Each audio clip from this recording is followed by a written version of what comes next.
right. We weren't able to finish all of Wednesday's lecture, though we were able to catch a bit up with Friday, and I think it's necessary to have some of this information before listening to the lecture for Monday for the class we're missing. So I'm going to go ahead and do this supplemental lecture to kind of take care of the overflow. Um, I remember we talked about how the Enlightenment is connected to this idea of the rise of science, and parallel to this idea that we can know the natural laws that govern the universe is also a sense that we can know the natural laws that govern society, right? And if we know these natural laws, we can establish a perfect kind of society, right? Um, and what this means then is that Enlightenment thinkers are generally going to be social critics, right? They're not going to be people who are going to say everything is fine or that this is the way things need to be. They're going to say there's something wrong and we need to make things better, right? So there's this idea that things are not as they should be. We can work together to make people and society perfect. And so you had just a couple examples of these thinkers. You have Rousseau, a French thinker, who argues that people are born good and corrupted by society. And this itself is a very threatening idea, right? The whole idea of Christianity is that there's something wrong with you, right? That you have original sin, that there is you are not naturally a good person, though you may have some kind of innate goodness in you. There's still something you're wounded by sin, and you need to be healed through God's grace, right? So this is a challenge to the authority, this idea. And he argues that we're born good and we're corrupted by society, so therefore we need to fix society, right? You don't need to worry about fixing the individual so much. This isn't about, again, a kind of Christian search for individual virtue. This means we need social reconstruction. Once we fix society, we will fix the person. And of course, that means changing society. And that's one reason these Enlightenment ideas are so dangerous to the state. And that's one reason they're going to lead to revolution. Another example is you have John Locke, an English thinker, and he argues that we're tabula rasa, that human beings are a blank slate. And what he means by this is it's interesting. He's talking about epistemology, the how we think, how we have knowledge, and he argues that all our knowledge, we don't have innate knowledge. All our knowledge comes through our senses, and we're just blank slates, kind of picking all that up. And so, essentially, what's different between a common person and a noble is just their, in a sense, their kind of environment. They're all born equal. This stuff about noble privilege being passed on from generation to generation because somehow nobles are better than us, that to be good of good birth is to be better than other people, it's not genetic. It's not something that God has brought along. It's something that is just created by environment. And so we human beings are basically equal. And John Locke will also have an idea of a social contract, and that will become more important in the next chapter, right? But the social contract kind of flows from this idea of equality. We're all kind of equal here, so we can make deals, even the people and the king, as a kind of equals, right? And if someone breaks that contract, then the other side has the right to rebel. And of course, this also led to social critiques, right? Enlightenment thinkers such as Voltaire criticized torture, said it doesn't make sense. They criticized absolutism, particularly with ideas of popular sovereignty and so forth. And they also were oftentimes against superstition. Now, the tricky thing, again, I'm someone who studies religion. The tricky thing with superstition, it's a word we use for religious beliefs we don't like, essentially, or that don't make sense to us. And so sometimes this Enlightenment critique could simply mean the curbing of certain forms of religion that even the leaders of a religion didn't particularly like, particularly peasant folk religion, for example. But at other times it simply meant basically being against all religion, that all religion was in a sense superstition because it's all false, right? And during the French Revolution particularly, this is going to lead to massive bloodshed against Catholic priests, nuns, and monks, and against Catholics, lay people as well. And also what's important is that these ideas are being spread in book clubs and coffee houses and salons. It's not hair salons, they're like discussion circles. So these are percolating through society. They're diffusing all throughout society and being introduced to people. And so they're spreading, right? This critique of society is spreading. the Enlightenment thinkers are also searching for laws of economics, and one of these, the kind of best well-known example of this would be Adam Smith's Wealth of Nations. Adam Smith, again, is an English thinker. He publishes Wealth of Nations in 1776, the year of our Declaration of Independence. And Smith argues that there is an invisible hand of the market that is most efficient way to regulate commerce. And basically his idea is that if you and I act out of our own self-interest and produce the things that we are best at producing and sell them at the price that the market is willing to bear, everything will kind of work out for the best, right? The market is the best able to allocate scarce resources and to get them where they need to go, not the government, right? In a sense, the government is open to corruption, while the market is free to to act in accordance to natural laws, right? Natural laws of economics. So the government needs to stay out. Well, of course, this challenges mercantilism, right? Mercantilism is this idea that resources are fixed, that for me to profit, you need to lose. Whereas Adam Smith argues that actually through free competition, through the free market, the pie gets bigger, right? We actually create wealth. Wealth isn't fixed. We make it. And so this is a challenge to mercantilism, particularly in the colonies, because the mother countries want to control the colonies to give them power and strength. Whereas people in the colonies a lot of times would prefer to be able to sell on a free market because they could probably get a higher price from someone from another country. And in fact, what happens in the colonies, there's actually a lot of smuggling because of this, because they can get better prices than the prices that are fixed by the colonial market that their mother country is kind of forcing them into.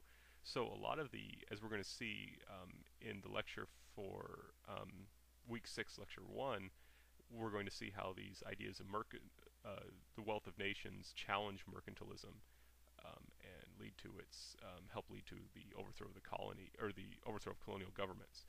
But what's key also we need to remember in these social critiques and these laws of economics, these people, Enlightenment thinkers, are not cultural relativists. They may be relativists about religion sometimes, but they're not relativists about how they think societies should be built. And they tend to think that all societies should be the same, or they should adopt, maybe not the same in everything, but they need to follow these natural laws because these are the natural laws, right?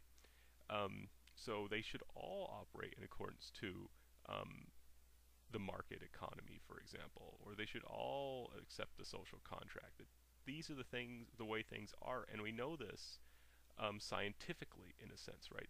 Because of the rise of science, there's a belief also that things like essentially budding sociology and budding economics are also sciences, in that they're looking for natural laws that are true everywhere and at all times. And so there's this connection among Westerners that Western civilization is the equivalent of universal civilization, right? So this Enlightenment knowledge doesn't lead the West to become cultural relativists to say, okay, these people are just as good as us. No, instead of saying we're better than you because we have the right religion, we're better than you because we have the right civilization, because we follow natural law. And so they rank societies based on how far they meet Western principles. So they oftentimes rate the Chinese very highly, but other countries, particularly African ones, they will rank well below, and they're uncivilized. And of course, if they're uncivilized, that means it's not so bad to take them as slaves, because then we can, in theory, civilize them. And this leads to scientific imperialism, and we can see this in part through the scientific voyages of Captain Cook, really a fascinating man. I took a whole class, I took a class on exploration once, that about a third of it was about this guy. It was really interesting. But Captain Cook is famous for opening up new areas to colonization, particularly Australia and New Zealand. He's an English explorer. And what's key, though, is when he's going out exploring, he doesn't just bring guns and weapons and supplies, he brings scientists. And they're there to document and draw and classify the new discoveries. And they do this according to Linnaeus's system, which I'm sure you had to study in biology, right? This kind of system of how you name plants and animals using 2 names. So for example, human beings were Homo sapiens, right? You have a 2-name classification series. And he gives English names to geographical features.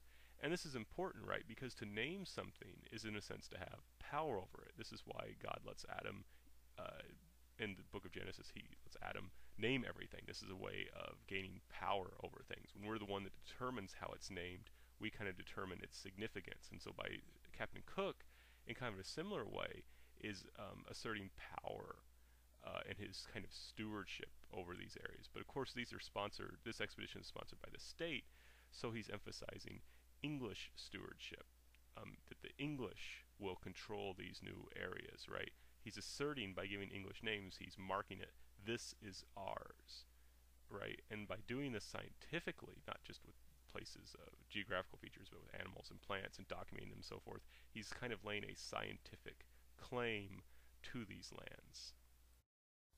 And of course, this is all sponsored by the state, right? Captain Cook couldn't do this, and without the help, he's actually an officer in the Royal Navy, so he's the one that does this, but with state support. So once again, we see this kind of connection between science and imperialism and exploration. Now, Captain Cook also explored in Australia and New Zealand. It was hoped they would serve as trading posts and suppliers of raw materials. They wanted to use, again, the natives as laborers, but didn't work. And so what they essentially did was England transformed Australia into a penal colony, which is, they would, if you committed a crime, you would be what they would call transported, meaning you would be sent to Australia. And then the idea was to colonize it that way.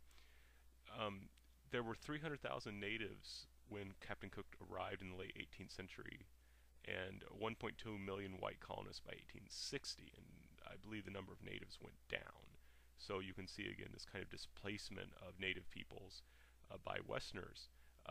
And I should also point out this was a time in England when there was a lot of crime, in part because of the Industrial Revolution and the dislocations that that brought on. And so that's one reason they were so able to bring so many colonists over there. The problem was, of course, that a lot of these colonists tend to be men.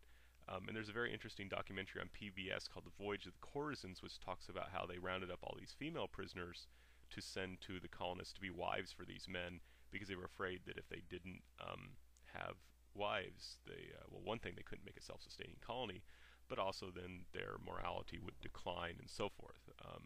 If you tend to be a little more careful with your life and how you act in society if you have a wife and children who are dependent upon you. And once again, we see here this kind of action of disease kills a lot of the natives, and environmental imperialism.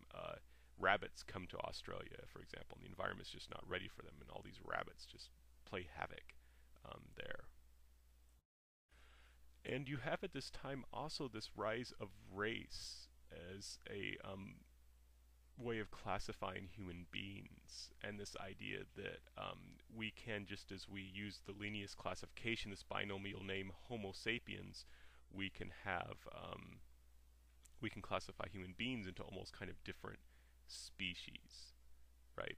And this is all very scientific, right? Because we're going to look at biological features, just as you would classify an animal based on the idea of the shape of its beak, the color of its feathers, how many legs it has, whether it's warm or cold-blooded. You can do the same with human beings, judging them according to their skin culture, their facial features, and their hair textures. And just as you might classify animals depending on how they behave, whether they sleep during the day or sleep at night and so forth, you can also classify these based on human beings based on their culture. And what happened was, in one sense, I mean, this seems to us kind of an odd project. What makes it kind of an ominous project is that the tendency was to rank, of course, the races, and to say some were better or some were worse than others, depending on how they were doing and how they looked. And Europeans, of course, were the ones doing this, and in European culture, the kind of height of beauty, were Greek nudes. Things like the statue of David from the Renaissance, right? Michelangelo's statue of David. That was the ideal of Western beauty, and therefore, in terms of biological race, that's what you should look like. And according to this, right, then of course white people are going to be classified the highest, whereas people of African descent are typically not going to do so well, right? And this, of course, further justifies enslaving them.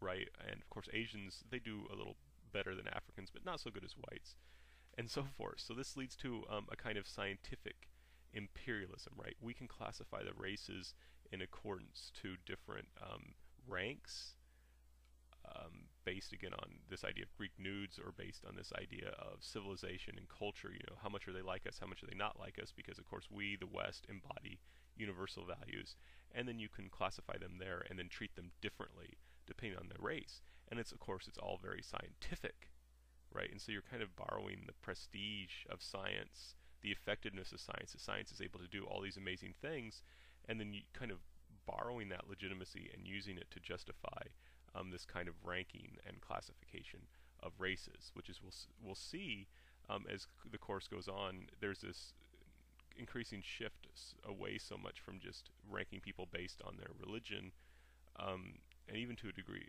to doing more so on civilization, right? A move from saying you can colonize someone because they're an infidel or because they're a heretic, to saying you can colonize them because they are of lesser civilization, because they're a savage. And this slide, you don't need to know the names. The name, I just want to give credit to the illustrator, a man named Petrus Camper, who was, I believe, a Dutch scientist, excellent botanist. He drew this kind of diagram ranking different human skulls, and he argued that true beauty and true biology was determined by facial angles. And these were, you knew the proper facial angles through the beauty of the Greeks and their work. So he measured the facial angles of skulls, and of course he found Western skulls to be closest to Greek skulls, and so that proved that Westerners were, in a sense, scientifically superior, or racially superior, and it's scientific, right? It shows the natural law, so you should accept it. Later in the 19th century, there'll be a guy who fills skulls full of rocks. He has all these rocks that are the same size and shape, and he'll use that to prove that Westerners have bigger skulls or bigger brains than other people, and that makes Western white people superior. The problem was, not only is this kind of logically flawed, or this is not only logically flawed in just the idea that bigger brain means you're smarter, it's also flawed in the sense that he made up his data. He just the whites didn't have as many rocks as he wanted, so he just said we had more. We had more rocks in our head than other people. So, all right. Having listened to this now, you're ready to proceed on to the lecture for week 6, lecture 1, and this should give you enough information to understand that lecture.